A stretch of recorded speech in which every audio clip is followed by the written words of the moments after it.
Hello friends, welcome to our YouTube channel new sunshine, जहां हम सीखते हैं कुछ बेहतर। हमने स्टार्ट किया हुआ है सीडीपी की सीरीज़ को, प्रीवियस ईयर क्वेश्चन पेपर्स की। तो उन्हीं सीरीज़ में एक और पार्ट को मैं ऐड करने जा रही हूं। तो हम स्टार्ट करते हैं हमारा आज का session.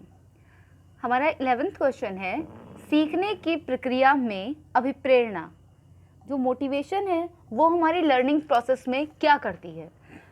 The first option is शिक्षार्थियों की स्मरण शक्ति को पैना बनाती है, पीछे सीखे हुए नए अधिगम से अलग करती है, शिक्षार्थियों को एक दिशा में सीखने के योग्य बनाती है, शिक्षार्थियों में सीखने के प्रति रुचि का विकास करती है।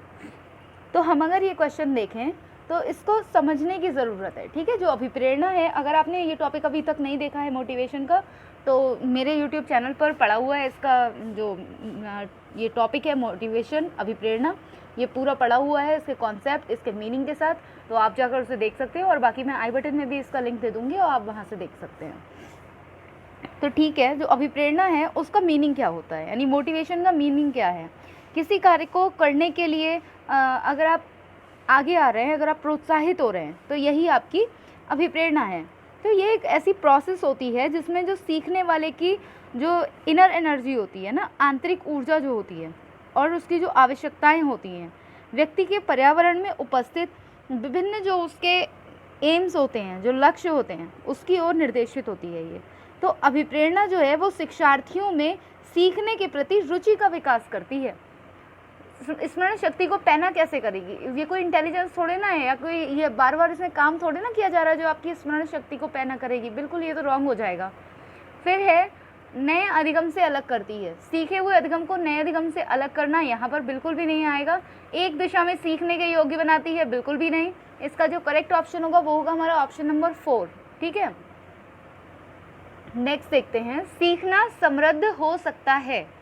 हम जो कुछ भी सीख रहे हैं वो समृद्ध हो सकता है, यानी कि वो और ज़्यादा अच्छा हो सकता है यदि, फर्स्ट ऑप्शन, वास्तविक दुनिया से उदाहरणों को कक्षा में लाया जाए, यानी कि जो वास्तविक दुनिया है उससे रिलेट करके पढ़ाया जाए, जिसमें विद्यार्थी एक दूसरे से अंतःक्रिया करें और शिक्षक उस प्रक्रिया को सुगम बनाए। यानी कि जो बच्चे हैं उनका जो इन्वायरमेंट है, उनकी जो दुनिया है, वास्तविक दुनिया, वहाँ से एग्जाम्पल्स को लाया जाए और कक्षा में उनका प्रयोग करते हुए सिखाया जाए, जिसमें विद्यार्थी एक दूसरे से अंतःक्रिया करें, मतलब एक दूसरे से अंतःक्रिया करें, इंटरपर्सनल रिलेशनशिप बनाएं और शिक्षक उस प्रक्रिया को सुगम बनाएं, है ना। अब हमारा जो ये वैसे करेक्ट है, यही होना चाहिए अगर हम सीखने को समृद्ध बनाना चाहते हैं। तो कक्षा में, सेकंड ऑप्शन है, कक्षा में अधिक से अधिक शिक्षण सामग्री का प्रयोग किया जाए, ज़्यादा से ज़्यादा शिक्षण सामग्री का प्रयोग किया जाए। अगर आप ज़्यादा से ज़्यादा शिक्षण सामग्री का अगर प्रयोग करते हैं ना, तो होता क्या है, वहाँ पर बच्चा बोर होने लग जाता है ना। अगर हम बहुत ज़्यादा शिक्षण सामग्री का अगर प्रयोग करते हैं, टीचिंग मटेरियल का, तो बच्चा बोर होने लग जाता है, बच्चा कंफ्यूज होना शुरू हो जाता है कि ये क्या था, ये क्या था, कंफ्यूज होना शुरू हो जाता है। लिमिटेड चीज़ें रखिए, लेकिन उसको अच्छे से एक्सप्लेन करिए, वो ज़्यादा बेटर है। थर्ड ऑप्शन है, शिक्षक विभिन्न प्रकार के व्याख्यान और स्पष्टीकरण का प्रयोग करें। मतलब आप डिफरेंट टाइप के आप लेक्चर दे सकते हैं और उनको एक्सप्लेन कर सकते हैं बच्चों को डिफरेंट वेज में। तो ये कर सकते हैं जिससे बच्चों का सीखना समृद्ध हो। कक्षा में आवधिक परीक्षाओं पर अपेक्षित ध्यान दिया जाए। जो आवधिक यानी कि जो सेमेस्टर वाइज जो होती हैं, अवधि के दौरान जो होती हैं, तो उन पर ध्यान दिया जाए। तो इसका जो करेक्ट ऑप्शन होगा हमारा, वो होगा ऑप्शन नंबर 1, यानी कि बच्चे के लिए आप जब भी पढ़ा रहे हैं तो उसकी वास्तविक दुनिया है उससे रिलेट करते हुए पढ़ाइए, वहाँ से उदाहरण लाकर उसके लिए कक्षा में उनसे रिलेट करते हुए समझाइए, बच्चा अच्छी तरह से सीखेगा। नेक्स्ट क्वेश्चन की तरफ चलते हैं। निम्न में से कौन से कथन को सीखने की प्रक्रिया में विशेषता नहीं मानना चाहिए, यानी कि आप जो सिखा रहे हैं उसमें विशेषता नहीं मानना चाहिए, इनमें से कौन सी प्रक्रिया को, ठीक है। लर्निंग की भी एक पूरी वीडियो पड़ी हुई है हमारे चैनल पर, अगर आपने नहीं देखी है तो लर्निंग की वीडियो देख लीजिएगा, समझ में आ जाएगा कि क्या है लर्निंग, ठीक है। और लर्निंग की विशेषताएं, कैरेक्टरिस्टिक्स भी उसमें बताई गई हैं, आप उसे भी देखकर समझ सकते हैं। तो इसका जो ऑप्शन 1 है वो है, शैक्षिक संस्थान ही एकमात्र स्थान है, यानी कि जो इंस्टीट्यूट है बच्चे का, जो वहाँ पर जहाँ पर वो सीख रहा है, जहाँ अधिगम प्राप्त होता है, मतलब यही चीज़ जो है वो विशेषता है सीखने की। सीखने की प्रक्रिया की ये विशेषता है। तो ऐसा नहीं है कि केवल एक मतलब हम इंस्टीट्यूट में जा रहे हैं हम तभी सीख सकते हैं कुछ भी, बिल्कुल भी ऐसा तो नहीं है, तो ये तो रॉन्ग हो जाएगा। और वैसे इन्होंने मांगा भी यही है, प्रक्रिया की विशेषता नहीं मानना चाहिए, तो हमें इसे नहीं मानना चाहिए, ठीक है। और सीखना एक व्यापक प्रक्रिया है, बिल्कुल करेक्ट, ये बिल्कुल व्यापक प्रक्रिया है। सीखना एक लक्ष्योन्मुखी होता है, बिल्कुल करेक्ट। अनअधिगम भी सीखने की प्रक्रिया है, बिल्कुल सही। और हमारा जो इसमें करेक्ट वो सॉरी यहाँ पर तो लिखा है नहीं मानना चाहिए, तो इसके अकॉर्डिंग हमारा जो करेक्ट ऑप्शन होगा वो होगा ऑप्शन नंबर 1, क्योंकि केवल शैक्षिक संस्थान ही सीखने का स्थान नहीं है, आप कहीं से कुछ भी सीख सकते हैं, और सीखने की प्रक्रिया की विशेषता में ये बिल्कुल भी नहीं आता। चलिए अपना नेक्स्ट देख लेते हैं। 5वीं कक्षा के दृष्टिबाधित विद्यार्थी, 5वीं कक्षा का एक दृष्टिबाधित विद्यार्थी है, तो मतलब उसको आईसाइट प्रॉब्लम है। फर्स्ट हमारा जो ऑप्शन है, जो हमारा फर्स्ट ऑप्शन है उसको निचले स्तर के कार्य में छूट मिलनी चाहिए, यानी कि जो नीचे के स्तर के जो कार्य हैं उनमें छूट मिलनी चाहिए। सेकंड है, उसके माता पिता और मित्रों द्वारा उसे दैनिक कार्य करने में सहायता दी जानी चाहिए, मतलब लोग उसकी सहायता करें। ये भी गलत होगा और ये भी गलत होगा, क्योंकि छूट आप क्यों देंगे उसके लिए? अगर आप छूट देंगे तो उसमें क्या आएगी? उसमें हीन भावना आएगी कि भाई मैं ये काम नहीं कर सकता। और अगर आप उसे दैनिक कार्य को करने में सहायता देंगे तब भी उसमें ये भावना आएगी। तो इससे बेटर है आप उसे उसके काम खुद करने दें, है ना, उनकी हेल्प कीजिए, लेकिन ये उसको सिखाइए भी उस तरह से, है ना, धीरे धीरे करके उसको सिखाना चाहिए, उसको मोटिवेट करना चाहिए। थर्ड है, डैश के साथ कक्षा में सामान्य रूप से व्यवहार किया जाना चाहिए और श्रव्य सीडी के माध्यम से सहायता उपलब्ध कराई जाए, बिल्कुल करेक्ट यही होना चाहिए। और नेक्स्ट है, उसके साथ कक्षा में विशेष व्यवहार किया जाना चाहिए। तो हमारे जो ये 3 ऑप्शन है ये बिल्कुल ही रॉन्ग हो गए। अब आप ये बताइए, अगर हम इसकी बात करें तो उसे छूट मिलनी चाहिए, मतलब कि बच्चा पढ़ रहा है और अगर उसे कुछ लिखने के लिए दिया गया तो भाई उसे छूट दे दो कि चलो वो देख नहीं पाता तो उसको छूट है, ये भी गलत हो गया ना फिर। तो ऐसे तो फिर पार्शियलिटी हो गई बच्चों के साथ। फिर नेक्स्ट है, डैश के माता पिता और मित्र, मतलब उसके जो मित्र हैं, फ्रेंड्स हैं, वो और उसके पेरेंट्स उसका काम कर दिया करें, जो होमवर्क है उसका या जो कुछ भी है उसका वो लोग काम कर दिया करें। तो बिल्कुल भी नहीं, उसको सिखाना है हमारे लिए कि कैसे हेल्प करनी है और किस तरह से कितनी हेल्प हमें उसकी करनी है। तो और उसके साथ विशेष व्यवहार करना चाहिए, बिल्कुल नहीं, किसी भी विशेष व्यवहार की उसको ज़रूरत नहीं है। तो इसका जो करेक्ट ऑप्शन है वो है हमारा ऑप्शन नंबर 3। उसके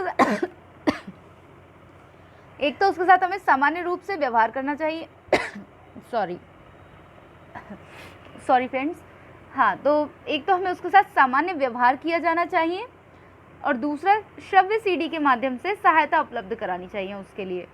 श्रव्य सीडी के माध्यम से हमें उसे सहायता देनी है कि मतलब बच्चा सुनकर सीख सके, ठीक है। तो ये हुआ हमारा। नेक्स्ट देखते हैं, प्राथमिक स्तर पर एक शिक्षक में निम्न में से किसे सबसे महत्वपूर्ण विशेषता मानना चाहिए? अब ये चीज़ 2 बातें इस क्वेश्चन में देखने की हैं। पहला यहाँ पर कह रहा है प्राथमिक स्तर पर, दूसरा कह रहा है सबसे महत्वपूर्ण विशेषता, सबसे महत्वपूर्ण विशेषता, ठीक है। देख लेते हैं। पढ़ाने में उत्सुकता, बिल्कुल टीचर की जब तक पढ़ाने में उत्सुकता नहीं होगी तब तक जो टीचिंग है वो बिल्कुल नीरस रहेगी, बिल्कुल बोरिंग रहेगी। नेक्स्ट देखते हैं, धैर्य और दृढ़ता, इसका होना बहुत ज़्यादा ज़रूरी है, क्योंकि आप कहाँ पर काम कर रहे हैं पहले आपको ये देखने की ज़रूरत है। प्राथमिक स्तर में आप काम कर रहे हैं तो प्राथमिक स्तर पर बच्चे रोएंगे भी, बच्चे आपसे बार बार पूछेंगे भी, आप इरिटेट भी हो सकते हैं। तो आपके अंदर धैर्य और दृढ़ता, ये 2 चीज़ें होनी बहुत ज़्यादा ज़रूरी हैं। नेक्स्ट भी देख लेते हैं क्योंकि ये सभी इम्पॉर्टेंट हैं टीचर के लिए। तो शिक्षण पद्धतियों और विषय के ज्ञान में दक्षता, आपको शिक्षण पद्धति यानी कि जो टीचिंग मेथड्स हैं उनमें, और आपके जो सिलेबस यानी कि आपका जो सब्जेक्ट है उसके नॉलेज में भी आप बिल्कुल दक्ष होने चाहिए, आप उसमें भी बेस्ट होने चाहिए। तो ये भी बिल्कुल एक होना चाहिए टीचर में। अति मानक भाषा में पढ़ाने में दक्षता, मानक भाषा में आपको पढ़ाना है, ये भी चलिए ठीक है, लेकिन इसका जो करेक्ट ऑप्शन, एकदम जो इसका करेक्ट ऑप्शन इसके अकॉर्डिंग प्राथमिक स्तर और सबसे महत्वपूर्ण विशेषता, इसके अकॉर्डिंग जो करेक्ट ऑप्शन पर हम जाएंगे वो है ऑप्शन नंबर 2। आई होप ये आपके लिए क्लियर हो चुका होगा। अगर किसी के लिए कोई कन्फ्यूजन है, कोई डाउट है किसी भी क्वेश्चन में, तो आप कमेंट बॉक्स में कमेंट करके पूछ सकते हैं, आपके लिए आपका जो आंसर है वो ज़रूर दिया जाएगा, ठीक है। चलिए हम अपना नेक्स्ट देख लेते हैं क्वेश्चन। वह अवस्था जब बच्चा तार्किक रूप से वस्तुओं व घटनाओं के विषय में चिंतन प्रारंभ करता है। वो कौन सी स्टेज होती है जब बच्चा लॉजिकली चीज़ों को और जो घटनाएं हैं उनके बारे में चिंतन करना प्रारंभ करता है, वो कौन सी स्टेज है? ऑप्शन नंबर 1 है संवेदी प्रेरक अवस्था, संवेदी प्रेरक अवस्था, औपचारिक संक्रियात्मक अवस्था, पूर्व संक्रियात्मक अवस्था, मूर्त संक्रियात्मक अवस्था। तो अगर हम देखें संवेदी प्रेरक जो हमारी अवस्था है, ठीक है, संवेदी प्रेरक के लिए सेंसरी मोटर कहते हैं, तो ये है हमारी 0 to 2 होती है। सेकंड स्टेज जो हमारी आती है प्री ऑपरेशनल यानी कि पूर्व संक्रियात्मक, ये आती है 2 to 7 ईयर्स। फिर हमारा आता है मूर्त संक्रियात्मक, मूर्त संक्रियात्मक के लिए हम कहते हैं कॉन्क्रीट ऑपरेशनल स्टेज, ये है 7 to 11। और लास्ट स्टेज जो हमारी है वो है फॉर्मल ऑपरेशन स्टेज यानी कि औपचारिक संक्रियात्मक अवस्था, ये आती है हमारी 11 वर्ष प्लस ईयर्स के जो हमारे बच्चे होते हैं, 11 प्लस ईयर्स के जो बच्चे होते हैं, ठीक है। तो ये हमारा जो इसमें करेक्ट ऑप्शन आएगा, यानी तार्किक रूप से बच्चा कब सीखता है? वो सीखता है मूर्त संक्रियात्मक में। और ये जितनी भी स्टेजेस ये दी गई हैं, ये स्टेजेस पियाजे की स्टेजेस हैं, ठीक है। तो इनको भी भूलने की बिल्कुल भी बात ही नहीं है, क्योंकि इनको तो याद रखना ही रखना पड़ेगा। आगे हम देख लेते हैं, ये क्वेश्चन है हमारे लिए, ये 2 पार्ट्स में डिवाइड है, ठीक है। इसको पढ़ते हैं। एक शिक्षक अपने लोकतांत्रिक स्वभाव के कारण, यानी कि वो बच्चों पर बिल्कुल भी प्रेशराइज नहीं करता, जिसको जहाँ बैठना है वहाँ बैठने देता है, विद्यार्थियों को पूरी कक्षा में कहीं भी बैठने की अनुमति देता है। आप पूरी कक्षा में कहीं भी बैठ जाइए। कुछ विद्यार्थी एक साथ बैठते हैं, कुछ चर्चा करते हैं, यानी एक साथ बैठते हैं, बातें करते हैं, सामूहिक पठन करते हैं, मतलब या फिर हो सकता है कि वो साथ में पढ़ रहे हों, कुछ चुपचाप बैठकर अपने आप पढ़ते हैं। तो एक अभिभावक को ये जो है पसंद नहीं आता है, ये जो भी कुछ हो रहा है, ये जितने भी सर्कमस्टेंसेस हैं, ये एक पेरेंट्स के लिए समझ में नहीं आता है। तो इनसे निपटने के लिए सबसे बेहतर तरीका क्या हो सकता है? फर्स्ट ऑप्शन है अभिभावकों को प्रधानाचार्य से शिक्षक की शिकायत करनी चाहिए। सेकंड ऑप्शन है अभिभावकों को प्रधानाचार्य से अनुरोध करना चाहिए कि वे उनके बच्चों के अनुभाग बदल दें, यानी कि सेक्शंस बदल दें। थर्ड है अभिभावकों को शिक्षक पर विश्वास व्यक्त करना चाहिए और शिक्षक के साथ समस्या पर चर्चा करनी चाहिए। फोर्थ है अभिभावकों को उस विद्यालय से अपने बच्चों को निकाल लेना चाहिए। अब भाई आप सीधे जो अभिभावक हैं, अगर वो प्रिंसिपल से बात करने चले जाएंगे, जब आपने टीचर से बात ही नहीं की है उस प्रॉब्लम के बारे में, कोई सॉल्यूशन ही नहीं निकल कर आ रहा है, तो आपका जो फर्स्ट जो आपका होना चाहिए स्टेप, वो ये होना चाहिए, सबसे पहले आपको टीचर से बात करनी चाहिए। अगर टीचर से अगर सॉल्यूशन नहीं निकलता है तब आप प्रिंसिपल के पास जाइए। तो ये तो हमारा रॉन्ग हो जाएगा ऑप्शन। सेकंड देख लेते हैं, अभिभावकों को प्रधानाचार्य से अनुरोध करना चाहिए कि अनुभाग बदल दे। तो ये भी वही बात हो गई, आप सेक्शन चेंज कर देंगे लेकिन जो टीचर है वो तो नहीं चेंज होगा ना, वो तो उस सेक्शन में भी पढ़ाने जाएगा। और पहली बात तो यहाँ भी यही वाली बात मतलब अप्लाई हो जाती है कि आपको पहले किससे बात करनी है? पहले शिक्षक से बात करिए कि वो ऐसा क्यों कर रहा है या क्या प्रॉब्लम है। अब हमारा थर्ड ऑप्शन आता है, अभिभावकों को शिक्षकों पर विश्वास व्यक्त करना चाहिए। ये बहुत बड़ी बात है, क्योंकि शिक्षक पर आपको विश्वास करना ही चाहिए, क्योंकि कोई भी अगर शिक्षक बनता है तो ऐसे ही नहीं बन जाता है। अगर वह ऐसे बिठा रहा है या कोई भी बात है तो वो क्यों बिठा रहा है, इसके पीछे कोई ना कोई रीज़न, कोई ना कोई लॉजिक ज़रूर होगा। उसके साथ बैठकर पहले तो आप उस पर विश्वास कीजिए और फिर उसके साथ समस्या पर चर्चा करनी चाहिए। ये बिल्कुल करेक्ट ऑप्शन हमारा है। और विद्यालय से निकाल लेना बिल्कुल भी कोई सही ऑप्शन नहीं हो सकता, क्योंकि आप बच्चे को विद्यालय से वहाँ से निकाल लेंगे, हो सकता है आप जिस जगह पर डालें उनके लिए वहाँ भी वैसे ही शिक्षक हो। तो इसके लिए ज़रूरी है कि आप पहले शिक्षक से मुलाकात करें और शिक्षक से इस समस्या पर बातचीत करके उसको सॉल्व करें, उस प्रॉब्लम को। चलिए नेक्स्ट देख लेते हैं, सीखने के अंतर्दृष्टि को किसने बढ़ावा दिया? सीखने का जो अंतर्दृष्टि सिद्धांत, यानी कि जो इनसाइट लर्निंग की जो बात थी, इनसाइट लर्निंग, उसके लिए किसने बढ़ावा दिया, यानी कि किसने उस पर काम किया? तो जो हमारा करेक्ट ऑप्शन है वो है गेस्टाल्टवादी या सिद्धांतवादी। ठीक है, तो गेस्टाल्टवादी सिद्धांतवादी की अगर बात करें, अब बात आती है अंतर्दृष्टि की। अंतर्दृष्टि क्या है? अंतर्दृष्टि मतलब इनसाइट, यानी कि जो सूझबूझ के द्वारा जब सीखते हैं हम कुछ भी, तो वो हमारा क्या होता है? इनसाइट, यानी कि आपके अंदर से एकदम से, कभी आप कोई काम कर रहे होते हैं, आपको समझ नहीं आ रहा होता है कैसे करें, लेकिन फिर क्या होता है, कुछ टाइम के बाद आपके मन में अंदर ही अंदर वो चीज़ चल रही है ना, तो थोड़े टाइम के बाद आपके माइंड में खुद ही वो चीज़ आ जाती है कि अरे हाँ, इसको इस तरह से कर सकते हैं। तो ये क्या होता है? ये होता है अंतर्दृष्टि। अंतर्दृष्टि या फिर इसको इंसाइट थ्योरी भी कहते हैं। और सूझबूझ के द्वारा मतलब आप उस चीज़ को समझ गए कि इस काम को कैसे करना है। इन जो गेस्टाल्टवादी जो मनोवैज्ञानिक हमारे थे, इन वैज्ञानिकों में वर्दीमर, कोहलर, कोफ्का, लेविन, इन सब के नाम आते हैं। गेस्टाल्ट एक जर्मन का वर्ड है जिसका अर्थ होता है आकृति को पूर्णता या समग्रता के रूप में लेना। मतलब जब आप पूरी तरह से किसी बात को समझ जाते हैं वो होता है हमारा अंतर्दृष्टि। ठीक है, तो ये थी इसकी बात। अब हम नेक्स्ट क्वेश्चन हमारा देख लेते हैं। इसी के नीचे हमने लिखा हुआ है बच्चों के बौद्धिक विकास की 4 विशिष्ट अवस्थाओं की पहचान की गई। 4 विशिष्ट अवस्थाओं की पहचान की गई, किसमें की गई? कई बार ये क्वेश्चन बता चुके हैं। तो अगर हम कोलबर्ग की बात करें तो कोलबर्ग ने क्या दिया है? कोलबर्ग ने 3 स्टेजेस दिए हैं और 3 लेबल्स दिए हैं और उनमें कितनी स्टेजेस दी हैं? 6 स्टेजेस दिए हैं, है ना। 3 लेबल 6 स्टेजेस। और अगर हम एरिक्सन की बात करें तो एरिक्सन ने 8 स्टेजेस दी हैं। ठीक है, उसी तरह से प्याजे की अगर बात करें तो प्याजे ने दी हैं 4 स्टेजेस ऑफ कॉग्निटिव लर्निंग। ठीक है, तो करेक्ट ऑप्शन हमारा होगा प्याजे। नेक्स्ट देख लेते हैं। ये हमारा आज के लिए लास्ट क्वेश्चन होगा।